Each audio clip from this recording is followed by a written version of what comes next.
এভাবেও ফিরে আসা যায়। অসম্ভব বলে যে কিছুই হয় না, সেটা আজ করে দেখালো টিম ইন্ডিয়া।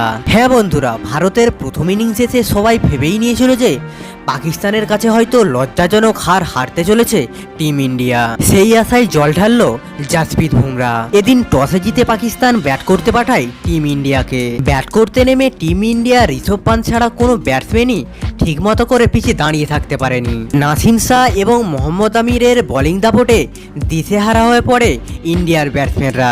ঋষভ পান্তের 31 বলে 42 রান এবং অক্ষর প্যাটেলের 18 বলে 20 রানের উপর ভর করে 1 ওভার বাকি থাকতে না থাকতেই মাত্র 19 ওভারের মধ্যেই 119 রান করে অল আউট হয়ে যায় টিম ইন্ডিয়া। এই রান তাড়া করতে নেমে প্রথম 10 ওভারেই মনে হচ্ছিল যে পাকিস্তান হয়তো অতি সহজেই ইন্ডিয়ার কাছ থেকে তাদের জয় ছিনিয়ে নেবে। আর তারপরেই শুরু হলো জাসপ্রীত বুমরা, হার্দিক পান্ডিয়া এবং অক্ষর প্যাটেলের জালবা। এত কম রানে ডিফেন্ড করেও যে এই ধরনের দুর্ধর্ষ জয় পাওয়া যায় তা দেখিয়ে দিল ইন্ডিয়ার বোলাররা। জাসপ্রীত বুমরা 4 ওভার বল করে মাত্র 14 রান দিয়ে 3টি মেন উইকেট তুলে নিয়েছেন, যার মধ্যে ছিল রিজওয়ানের উইকেট। যেখানে লাস্ট 2 ওভারে জিততে বাকি ছিল মাত্র 21 রান, সেখানে 19 ওভার বল করতে আসে জাসপ্রীত বুমরা।